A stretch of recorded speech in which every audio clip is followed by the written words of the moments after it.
The Kings fail their final regular season test against the Oilers. And it's a Feedback Friday on this edition of Locked On LA Kings. You are Locked On Kings, your daily podcast on the Los Angeles Kings. Part of the Locked On Podcast Network, your team every day.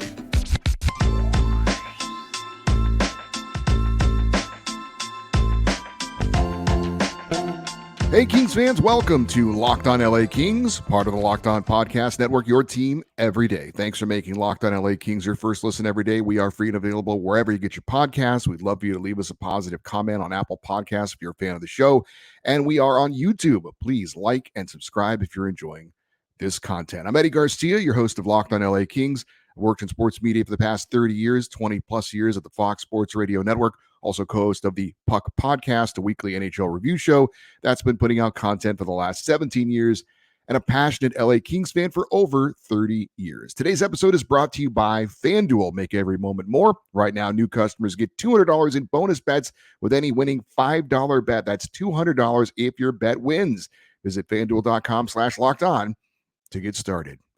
Well, the Kings played game 2 of their 4-game road trip through Canada, but it was one of the most anticipated games in a while for the Kings. A possible playoff preview against a team that has eliminated the Kings the last 2 years in the playoffs. That, of course, would be the Edmonton Oilers. It would be Cam Talbot versus Stuart Skinner in the goalie matchup. And the Kings did not go with their 11-7 setup that has been so effective for them of late, the 11 forwards and the 7 defensemen. Kings went back to the traditional 12-6 matchup, and that would be 12 forwards and 6 defensemen. So Arthur Kaliyev was back in the lineup for just the 4th time this month. Defenseman Jacob Moverara was actually sent down to Ontario in the AHL, and with Alex Turcotte still out injured, but not on the injured list, the Kings were going to have to go with Arthur Kaliyev or play a man short, which obviously wasn't an option after they decided to send Moverara down to the AHL. So again, the Kings going with the 12-6 setup, other than Kaliyev being inserted on the 4th line with Blake Lizotte and Arthur Kaliyev, and of course Moverara being out and having Englund and Spence as your third pairing. The rest of it was pretty much the same, and again, Cam Talbot would be in net for the LA Kings. Now, if you missed the game, we'll give you a quick recap. Kings fall behind 1-0 in the first period on a goal from Oilers superstar Connor McDavid. He put in a rebound off a shot right off a face-off. Second period, Oilers, another big gun, Leon Draisaitl, throws the puck on net, bounces off the body of teammate Adam Henrique and in to make it 2-0. In the third period, Oilers defenseman Evan Bouchard made it 3-0 with a power play goal. Now, LA would avoid the shutout on an Arthur Kaliyev goal, his 7th of the year. Quentin Byfield with the lone assist. Edmonton, though, would close out the scoring with an empty net goal and skate off with a pretty convincing 4-1 victory. As for the game stats in this one, stats can be a bit misleading. Shots on goal favored LA 33-20, although if you watch the game, it didn't seem like the Kings outshot the Oilers by 13 shots. The Oilers certainly had more zone time. They had the better of the scoring chances and obviously converted on those chances. Power play still is a concern for the Kings, 0 for 2. Meanwhile, the Kings penalty kill number 1 in the NHL allowed a power play goal against for Edmonton. They were 1 for 2 on the power play. Faceoffs favored the Kings 31-23. Block shots favored the Kings 18-16. Hits favored the Oilers 49-32. You never know exactly how different scorers score things, so to speak. 32 hits for the Kings is certainly a lot for them. 49 for the Oilers. That's probably a season high against the Kings. It was certainly a physical game. I don't know that I saw 49 hits in this one, but again, scorers score things a little differently. Sometimes you go to an arena and you got a scorer and he's a little bit more, flexible. It's not the right word. He'll give you more hits than maybe you deserve. Anyway, it doesn't matter. One word to describe the Kings' 4-1 loss to the Oilers: deflating. Now, was it a horrible game for the Kings? Were they awful? No, they weren't. They weren't terrible. They weren't awful. But it was pretty clear if you watched the game, they just weren't good enough. This was the final meeting before a possible playoff meeting with a team that has eliminated you the last 2 seasons in the playoffs. And so that made it a pretty compelling game for the Kings. And this was a chance for the Kings to send a message to the Oilers and maybe send a message to themselves, to the fans. This year's going to be different. But it looked like more of the same for LA. Just like in the playoffs, each of the last 2 seasons, the Kings weren't terrible in those playoff series. They weren't awful. They didn't get blown out. They weren't swept. But in the end, they just weren't good enough. And that was the case again. Kings are now 1-2-1 head-to-head against the Oilers this season. Obviously, if you translate that over a 7-game series, that doesn't look to equal success for the Kings. LA's 4-game winning streak comes to an end after really solid wins over playoff teams like Tampa Bay and Vancouver. And the Kings, most importantly, don't gain any ground in the standings on the Oilers, trying to chase them down for the second spot in the Pacific Division and home ice advantage in a potential first-round playoff matchup. Again, the word to describe this loss: deflating. Head coach Jim Hiller was asked after the game about how he thought it went against the Oilers. This is what he had to say, quote, "They scored on their chances. In the end, chances are probably pretty close to equal, I would think. We didn't score on ours. Their goalie played well, and yeah, we just didn't score on our chances. You've got to score to be competitive." Pretty generic coach speak from Jim Hiller. Not a lot of analysis on what he thought went wrong. I guess he's not wrong, but certainly there's a bit more than that. It wasn't just that the Oilers scored on their chances and the Kings didn't. The Oilers had better chances than the Kings, and they scored. Now, I'll give the Oilers credit. I thought they played some pretty good defense. I thought that their goaltender, Stuart Skinner, was pretty good, made a couple of nice saves. But the Kings have to do a much better job of putting pressure on the Oilers defense and on Stuart Skinner. A lot of hit and runs, a lot of in the zone, get a shot, right back out. Not a lot of sustained zone time at all for the Kings. And in the end, like I said, was it terrible? No. Was it awful? No. But was it good enough? No. As far as the positives, the pluses from this game, there were a few. I thought goalie Cam Talbot played very well. Now he allowed 3 goals on 19 shots, but the goals that he allowed, hard to credit him, and he made some good saves along the way. The McDavid goal, I mean, the guy's an elite goal scorer. It's not one of those goals that's going to be on the highlight reel for him, but it just goes to show you, right? It was a face-off in the Kings zone. Oilers win it, shot, rebound, he puts it in. I mean, it happened in the blink of an eye. And he's the type of player, and I thought the Kings actually did a fairly good job defensively against him, but he's the type of guy, you give him an inch and he'll take a mile. And I think it was Matt Roy that was out there defensively against him, and he just got a little bit of a step on Matt Roy, and that was enough. And for elite players like him and Draisaitl, it just takes that little bit, maybe that little hesitation, that split second where you're not on them, you're not tying up the stick, you're not getting in the shooting lane, and they make you pay for it. That's what makes players like Connor McDavid so difficult to play against. The goal that goes off Adam Henrique's body, I mean, there's nothing that Cam Talbot's going to do on that. Evan Bouchard leans into a slap shot on a power play. I think that was also right off a face-off win as well. I thought Cam Talbot was solid. I really did. I thought he played a very solid game. The Kings did not lose because of Cam Talbot. I thought Arthur Kaliev looked like one of the better forwards for the LA Kings, which is, I guess you could say that's in some ways discouraging. But I tend to look at it as I thought Kaliev came in and played well. Now, he finished tied for the team lead in shots on goal with 4. And that's despite playing 5 minutes and 48 seconds of ice time. So he didn't get a lot of chances. I thought he did a pretty good job of, when he was in there, to applying some pressure. So I would say, all things being equal, which they're not, I think Arthur Kaliev's performance, and obviously he had the lone goal, it earned him more ice time. Now, whether he's going to get it or not, that remains to be seen. But I give credit to Arthur Kaliev. He's a guy who could certainly have checked out on the season. Certainly seems like he wants out of LA, but he gets an opportunity in a big game, and he went out there and he played well. So I guess it shows, if he gets an opportunity, that he's not going to pout. He's not going to go out there and complain. He's going to go out there and do his job. And I hope he gets another opportunity coming up. I think he earned it. We talked about earning your ice time. I thought he earned more ice time with his performance against the Oilers. The negatives, certainly there were more negatives than positives, more minuses than pluses. The Oilers stars showed up again, and the Kings stars really didn't. McDavid had a goal and 2 assists. Draisaitl had 3 assists. For the Kings, no points for Anze Kopitar. No points for Kevin Fiala, who I thought was really invisible in this game.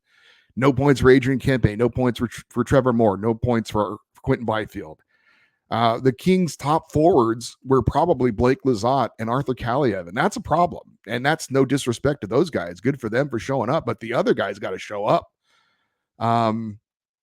Yeah, the Kings' better players got to be better. The Kings' special teams. The Oilers' power plays ranked number 2 in the NHL, and they score almost immediately against the Kings' number 1 ranked power play. And we've seen the Kings against 2 elite power plays lately. Tampa Bay ranked number 1, Edmonton ranked number 2, and they've been bad against both.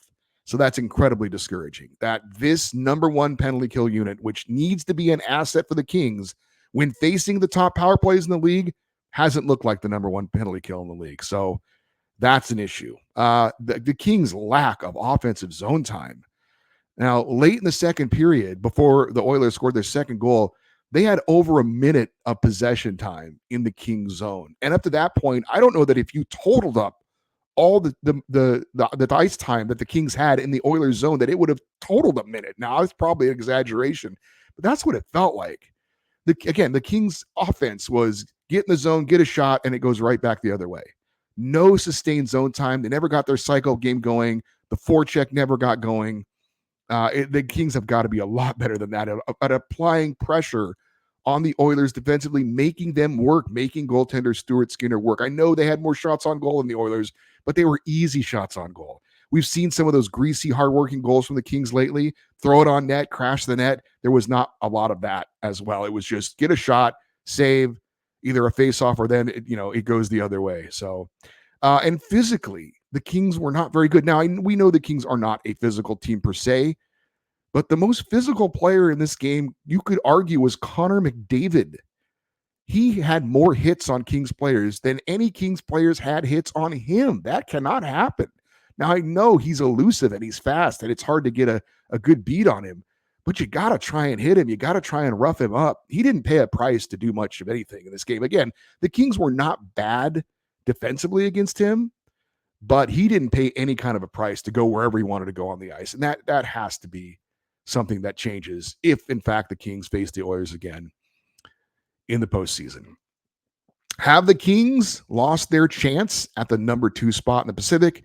And where does LA look in the playoff picture right now? That's next here on Locked On LA Kings, your team every day.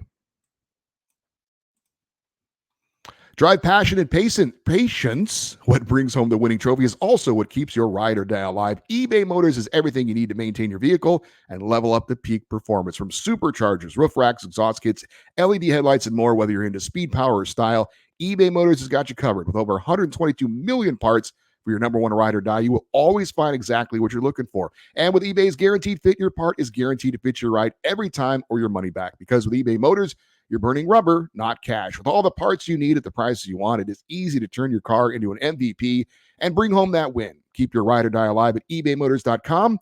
Eligible items only. Exclusions apply. eBay's Guaranteed Fit only available to U.S. customers. Well, let's check in on the standings in the Pacific Division and the Western Conference playoff race going into Friday's action. And by the way, none of the teams the Kings are competing with for playoff positioning are playing on Friday. So the standings are what they are now, are going to be what they are going in to the weekend. So the Edmonton Oilers, with that win over the Kings, obviously still in second place in the Pacific, now 92 points. The Kings, 87 points. Vegas checks in with 88 points because they won their game. So the Kings have lost the 3rd spot in the Pacific Division. They're now the number 2 wildcard team. They're behind Nashville, who has 90 points. So the Kings 3 points behind the Predators. So LA, not only do they not gain ground on the Oilers, but they lose ground to Vegas and are now the 2nd wildcard team. Now, I said about the importance of this game for the Kings. I think they had to win that game in regulation against the Oilers to have any chance to overtake them for second place in the division and have home ice advantage in a potential first round playoff matchup. So I think that's gone. I think with the loss, the Kings are not going to catch the Oilers and they're not going to get second place in the division. I think that opportunity is lost. Excuse me as I cough there and take a sip of my drink. My throat suddenly is it's scratchy. Sorry about that. So the Kings find themselves 5 points back of Dallas with 10 games to play.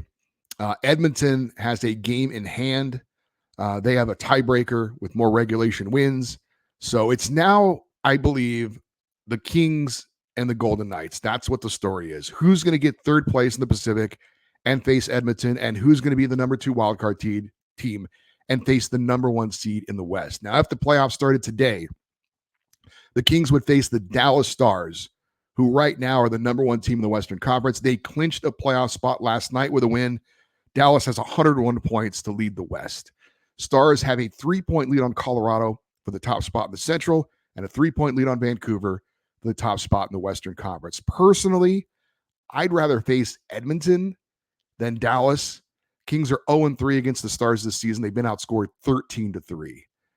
So I know Dallas doesn't have a Connor McDavid or at least Leon Draisaitl, but I think as a team, they're probably more solid top to bottom. And the Kings, you can talk about how the Kings have matched up against the Oilers. They've matched up even worse against the Stars. So I hope the Kings can grab that the third spot in the Pacific. I would maybe you feel differently. And if you do, that's fine. I would rather face Edmonton than Dallas. So to me, the Kings need to get that third spot in the Pacific Division to avoid facing the Stars potentially. Now, the Kings do have a game in hand on Vegas, and LA does currently hold the tiebreaker over the Golden Knights because they have one more regulation win. So LA has that going for them. And the Kings' schedule the rest of the way is much easier than the Vegas Golden Knights. They don't play Vegas head-to-head, so there's no chance to get an advantage that way. But I believe the Kings will finish in third in the Pacific, and I still think they're going to play Edmonton in the first round of the playoffs. Again, you may have a different feel. If it's a choice between Dallas or Edmonton, I would rather face Edmonton. It's kind of like, do you want to get punched in the face or kick in the balls? Neither one of them is appealing. But if I have to choose, I would rather face the Oilers personally. As for this weekend's games to keep an eye on, Kings are at Calgary on Saturday, face the Flames. Golden Knights are in Minnesota. Stars will take on the Kraken. Seattle Avalanche will host Nashville, and the Oilers will host the Ducks.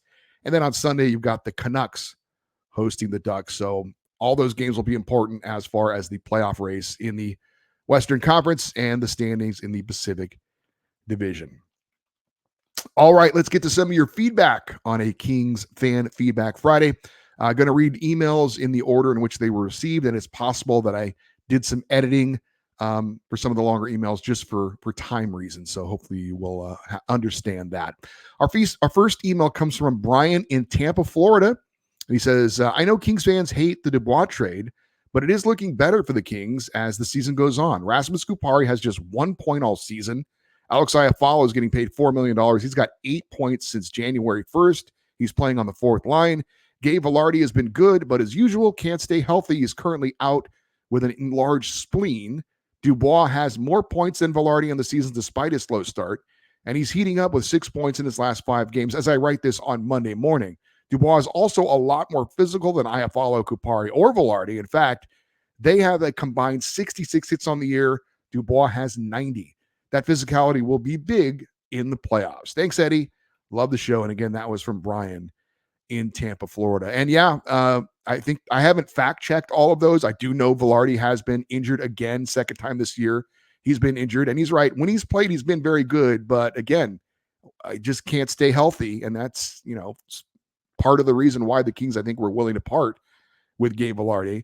Iafallo has been just the guy, and Kupari's hardly played at all. So I think Brian brings up some pretty good points. Now, I think the main point the Kings would argue, or Kings fans that are anti-Dubois, if you want to call them that, is the money that's tied up in Dubois and what the Kings could have done with that money based on the production that PL Dubois has given the Kings.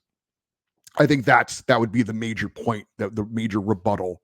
But as far as what you're talking about, the players that have left the Kings and what they've done, yeah, those are facts. The Kings lost those players, and they haven't really done much for Winnipeg. And again, Velarde injured again.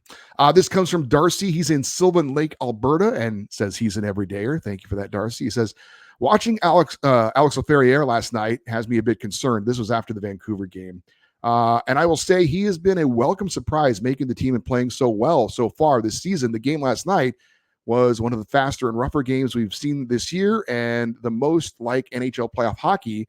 Laferriere seemed to play on the perimeter and struggled with speed, having come from the NCAA where the season is very short and the hockey is not as tough physically as opposed to maybe the Canadian Hockey League.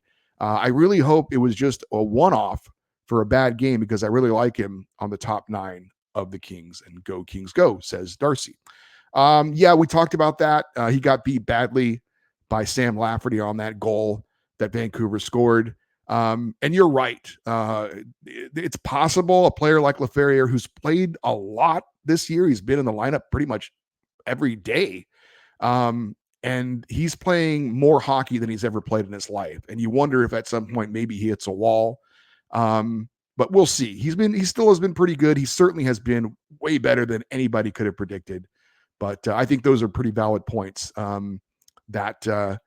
Yeah, he needs to be with his size. He needs to be a more of a presence going to the net, and he is playing a lot more hockey than he has played in a long time. So hopefully he does not hit any kind of a wall. We've got some more emails coming up here on Locked on LA Kings. We're going to talk more about where the Kings sit as far as the playoffs and who they match up against. That's next here on Locked on LA Kings, your team every day.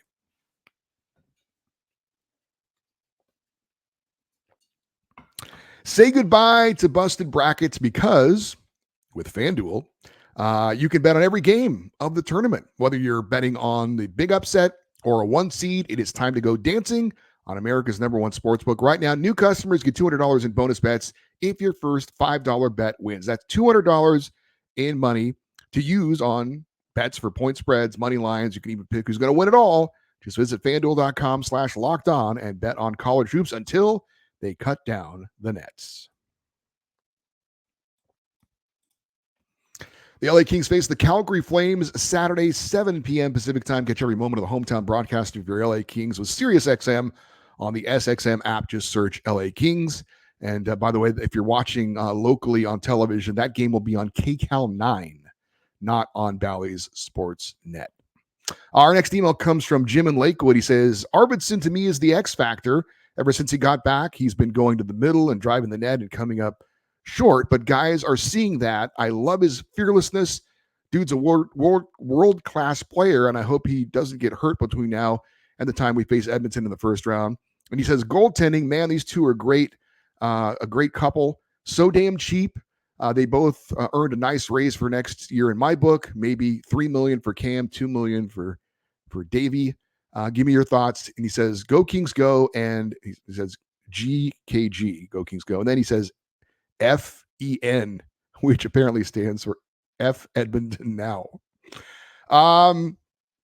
Yeah, for Cam Talbot, hard to say he does not deserve a raise based on what he's done this year. He's currently 6th in the NHL in both goals against average and save percentage. He's making about $1 million a year plus incentives. I could see giving him a raise of maybe $2 million next year plus some incentives. He's 36 years old. I don't think he'll get a better opportunity being a #1 goalie on a playoff team other than LA. So I think he's certainly motivated to stay here later in his career. That said, if someone were to step up and give him more money and more term at his age, I think he'd probably have to take it. But I think that I could see Cam Talbot definitely coming back for another year, signing maybe a 1-year deal. I think for Rittich, I could see him getting a slight raise. I think he's making around $775,000. So I think they could give him maybe $1 million, give him a little something extra for what he's done. But if he wants to make something significantly more, or if he gets a better offer from somebody else, you've got Phoenix Copley that you could still re-sign if, of course, his rehab has been going well. So I could see Talbot definitely back. Rittich, not so sure. But you can't complain with what the goaltending has done so far. And Victor Arvidsson, you're right. Fearlessness, I think that's a good way to describe his game. This is from Edwin and Brea, who sent this in before the Kings-Oilers game. And Edwin, by the way, guaranteed a Kings loss. So thanks for the positive thoughts there, Edwin. He says, I have to give credit to Jim Hiller for fixing our season. I noticed he's changed the team a bit more to a defensive-minded team style, kind of based on New Jersey back in the day and Sutter a bit in the Cup years. I believe this style of hockey is more successful in the playoffs since goaltending and defensive play is more elevated and scoring is less. Look at Florida last season and our Cup-winning teams a decade prior. Kings are ranked third in goals against and fourth in shots on goal allowed, showing the Kings defense is good. However, against the Oilers, the Kings are likely to be overwhelmed since great talent can overcome systems. Keep up the good work and go Kings go. And that's a good point. For all the great team play, and hockey is still a team sport.